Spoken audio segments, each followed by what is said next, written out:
Hi, guys. Hi, You Maya. guys look amazing. Thank you. You do too. Thank you.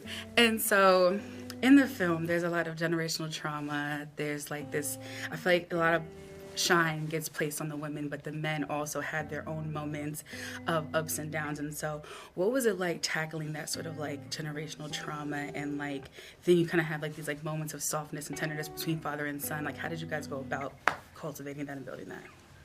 It's hard work. Or it's challenging work, because that's the work that we're asked to do in life as well. I think,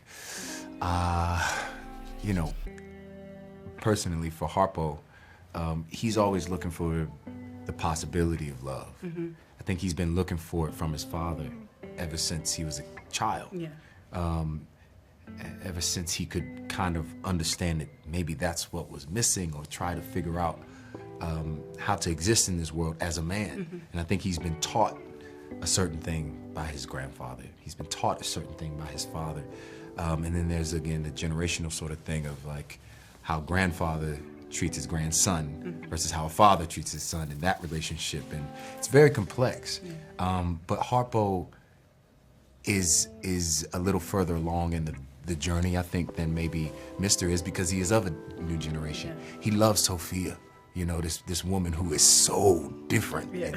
and is a different voice, right? And I think he leans into that. And had it not been for her, I think Harpo may have ended up like his father. Mm-hmm. But there's a moment in the film where we have he's leaving the juke joint, and there's a very small moment that we found in rehearsal that was very beautiful, with Blitz and just asking the questions, not on the page.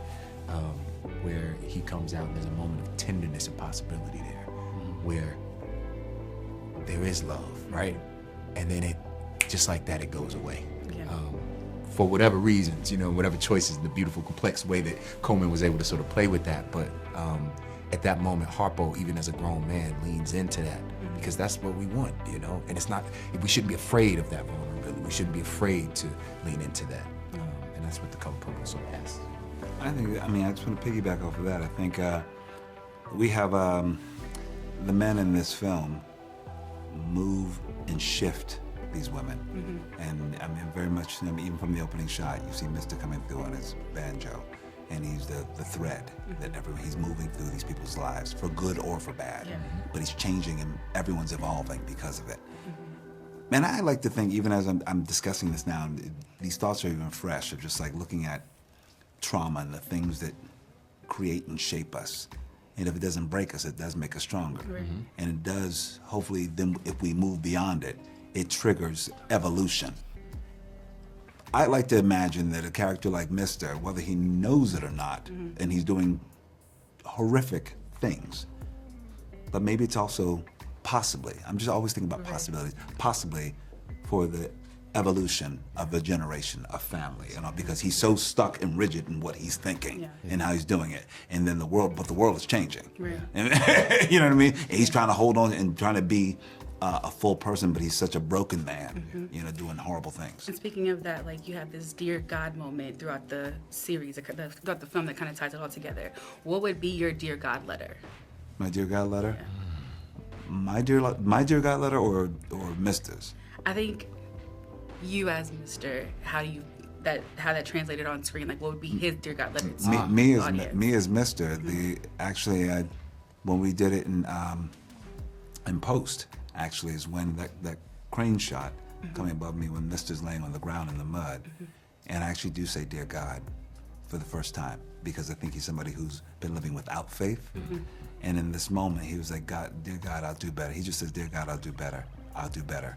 It's very faint, but I was like, well, what is he saying there? Because it was a shot that we were, when all the work I said, I think he's saying, dear God. It affects him now. Wow. For me, it'd be, that's interesting. I love that question, actually. I think for Harpo, it's right after he puts his hands on Sophia. He asks God, what have I done? How is it going to shape my life? And why? It's really simple, I think, for Harpo, because I think he's been living his dreams and loving his life with Sophia, and then that moment happens, and it's shifted his world. and that brings him to prayer, to his knees. You don't see it on film, but I think you feel it.